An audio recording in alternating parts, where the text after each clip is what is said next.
পিসি কি সুন্দরী, কি দারুণ না দিদিটা। Good morning. লিটল স্টার সেই হওয়া থেকে এখনো পর্যন্ত সবার কাছ থেকে ভালোবাসা নিয়ে ওরা শেষ হচ্ছে। এটা ওকে ওর উকিল জেম্মা গিফট করেছে সকাল সকাল। ওই জেম্মা ওকে খুব ভালোবাসে, একদম এই ঘরে রাখতে দেয় না, আসলেই নিয়ে নিয়ে চলে যায়। যাই হোক, এইগুলোই আমার মেয়ের পাওয়া, আর তার সাথে আমারও। এইগুলো শুধু গিফট না, এগুলো হচ্ছে ভালোবাসা, যেটা ও বড় হলে আশা করি তার দাম দিতে শিখবে, আমি ওকে শেখাবো। যাই হোক, এবারে আমরা এসেছি শুধু লিটল স্টারের অন্নপ্রাশনের জন্য, আর খুব ব্যস্ত, তাই সেইভাবে ভিডিও বানাতে পারছি না। এবারে লিটল স্টারকে বাড়িতে সবার কাছে রেখে একটু বেরিয়েছি। আমরা বেরিয়েছি নিমন্ত্রণ করতে পিসির বাড়িতে। সোজা চলো। লিটল স্টার আসতে গিয়ে দুই পরিবার মানে টোটনের ওপরে আর আমার পরিবারের ওপরে অনেকটাই ধাক্কা গেছে। তাই এই অকেশনটা করার কারোরই ইচ্ছা ছিল না, সবাই বারণই করছিল। তারপরে টোটনদের বাড়িতে অন্নপ্রাশন নেই, কিন্তু একমাত্র আমি জেদ করে আমার মেয়ের অকেশন করছি। আর এই অকেশনে আমি সবাইকেই ডাকবো, পরকেই বাদ দিচ্ছি না। আর নিজের তো দূরে যাক, কাউকে বাদ দিয়ে কোনো অকেশন করাটা একদমই ঠিক না। এই সামনে এই বাড়িটার সামনে দাঁড়া, এই যে সেট সামনে এই গেট এসেছি পিসির বাড়িতে। পিসি আর দাদা দুজনেই আছে, কারণ দাদা যখন ছোট তখন পিসেমশাই মারা যায়। আর ছোট্টবেলা থেকে জেনে এসেছি এটাও আমাদের একটা পিসি হয়।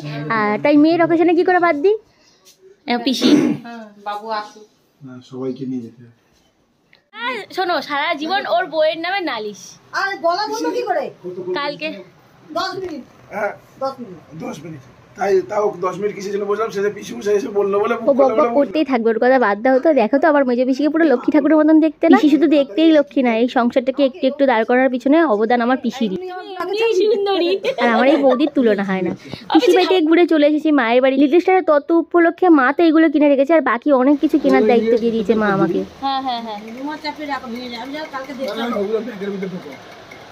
গ্লাসটা ওই বাড়িতে আছে। বাহ, খুব সুন্দর হয়েছে। হাতাটা ওখানে কিনে দেব, জামতলা থেকে। জামাটা ওটা কিনেছিস? এইগুলো টলটা দিয়ে দাও। হ্যাঁ, তুমি যা যা বলেছো। চাওয়ালে কিনে নিয়ে আমি একটা চাওয়ালে পয়সা দিই। চাওয়ালে কেন লাগবে? বাচ্চাটা গামছা দিতে, বাচ্চার গামছা দিতে হয়। কই ঘরে নিতে এখন কলাতায় চান পাতালে গামছা বাঁধতে একটু বলবো লাগে না? ও এই তো লিটল স্টার হওয়ার পর থেকে আপন হওয়ার পর সবাই কিন্তু আমার লিটল স্টারকে মুখ দেখে ভালোবাসে, অনেক কিছু দিয়েছে। আর তাই ওর মুখে ভাতে আমি সবাইকে বাদ দেবো একদমই নয়। তাই আশেপাশে যেটা কটা নিমন্ত্রণ বাকি আছে আমি আর টোটন দুজন মিলেই সেরে নিচ্ছি।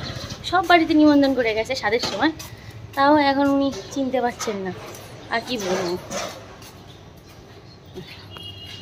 আমার নামের সাথে মিল আছে। সেই টুসিদি বাড়িতেই এসেছি নিমন্ত্রণ করতে। আমার মেয়েকে মুখ দেখে রূপোর চামচ দিয়ে এসেছিলো, তারপরে মেয়ে পয়লা বৈশাখে জামা দিয়েছে, টাকা দিয়েছে। যাই হোক, এইগুলো কিন্তু সত্যি গিফট না, ভালোবাসা। আর এই ভালোবাসার মানুষদেরকে আমি কখনো বাদ দিতে চাই। নিমন্ত্রণ করতে এসে গাছের ডাল ভেঙে নিয়ে বাড়ি যাচ্ছি, কাজ নিয়ে বাড়ি যাচ্ছি। এটা আমি শুধু এখানে না, এটা আমার বাড়িও নিয়ে যাব, মানে দিল্লিতে। চল, নিমন্ত্রণ হয়ে গেছে, এবারে আমি যাব পার্লারে, গিয়েই ঘুমিয়ে পড়বো। পার্লারে গিয়ে অনেকদিন পার্লারে যাই। এই জন্মে আর পার্লারে গিয়ে ঘুম হবে না, ঘরেই ঘুমাতে হবে। যাই হোক, এসে গেছি রান্নাঘরে।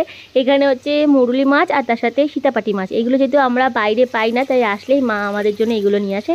চলো রান্না বান্না করে নিই। রান্না করতে করতে মাছ ব্রেকে চলে এসেছি আমরা। এই যে একটুখানি নিয়ে একটু চাকতে ভালোবাসে, আমিও ভালোবাসতাম, কিন্তু সেই অভ্যাসটা আবার চলে গেছে। ওর আছে আজও। খাও খাও ছোট বাবু। ইয়ে মা মুখে বমি করে না পাবে। মেয়ে সবে খেয়েছে।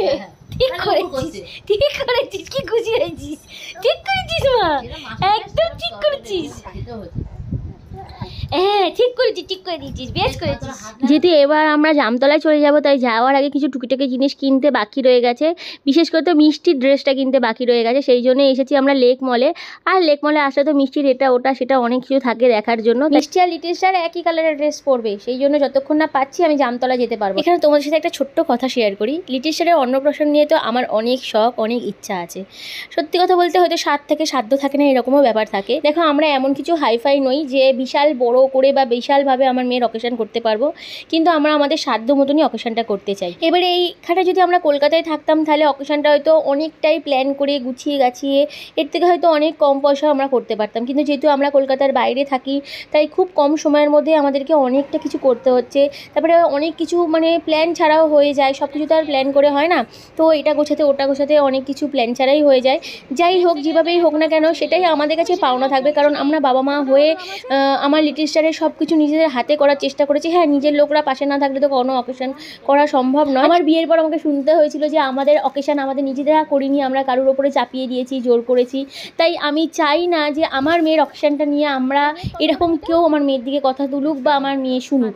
সেই জন্য আমরা দুজন মিলে সব দিক দিয়ে, কিন্তু মানসিক দিক দিয়ে, শারীরিক দিক দিয়ে, আর্থিক দিক দিয়ে, সব দিক দিয়ে কিন্তু একভাবে জোর কদমে নেমেছি, যাতে আমার মেয়েকে ভবিষ্যতে কোনো কথা শুনতে না হয়। আমার লিটল স্টার বড় হয়ে যখন জানতে পারবে তার বাবা মা তাদের ইচ্ছা বা সাধ্য বা সামর্থ্য বলতে পারো, সেই মতনই ওর অকেশনটা করেছে। আশা করি ও খুশিই হবে। টোটন, টুসি আর লিটল স্টারকে যারা মনের প্রাণে ভালোবাসে তারাও এই অকেশনে অনেকটাই করেছে, যেটা তোমাদের সাথে পরে শেয়ার করব। যাই হোক, এখানে লিটল স্টারের লেহেঙ্গাটা রেডি করে নিয়েছি আর চলে এসেছি দক্ষিণাপনের সামনে। এবারে ফুচকা খেয়ে যাব বাড়ি। কলকাতাতে তো এসেছি, রোজই বেরোচ্ছি কেনাকাটা করতে, ঘুরতে, খেতে, সব কিছু করতে। তবে আজকের এখন বেরোচ্ছি আমরা দুজন মিলে। আমরা সবাই মিলে, আমি, দিদি, মিষ্টি, শম্পা, তারপরে মণ্ডলবাবু। খালি গায়ে আছে, তোমাকে বাদ দেবো, তুমি খালি গায়ে আছো, খালি গায়ে আছে। আমরা মণ্ডলবাবু, আমরা সবাই মিলে, মেয়েকে রাখো, মেয়েকেও দেখতে দেয় ক্যামেরাতে। আমরা সবাই মিলে যাচ্ছি টুইঙ্কেলের গিফট কিনতে। ওর মনিয়াকে গিফট দেবে তো। চলো ঘুরে আসি, চলো ঘুরে আসি আমরা। ফোনটা দে, চলো ঘুরে আসি। চলো। কি কিনছে দিদি? কি কিনছে? কিনতে যাচ্ছি, যদি পারি এখন দেখাবো, তা না হলে একদম লিটল স্টারের গিফট যখন শেয়ার করবো তখন তোমাদের সাথে শেয়ার করবো কে কি দিল না দিল। ঠিক আছে চলো। জানো তো, আমি কলকাতা থেকে দূরে থাকলেও আমার পরিবার কোনোদিনই আমাকে বুঝতে দেয় না যে আমি ওদের থেকে অনেক দূরে আছি। কারণ তারা ছোটোখাটো জিনিসগুলো সবাই একসাথে করবো বলে ফেলে রাখে। যেরকম আজ দেখো, গিফট কিনতে এসেছি কিন্তু সবাই মিলে। আমার মা একা না, সবাই মিলে বাঁচতে শেখায়। এটাই হয়তো আমাদের পরিবার। বলতে তো অনেক কিছু ইচ্ছা করে, কিন্তু ধৈর্যের সুতো দিয়ে নিজের মুখটাকে সেলাই করে রেখেছি। যাই হোক, আজকের ভিডিওটা এখানেই শেষ করছি। নেক্সট ভিডিও নিয়ে খুব তাড়াতাড়ি ফিরে আসবো। যদি এই ভিডিওটা ভালো লেগে থাকে একটা লাইক করে দিও। টাটা।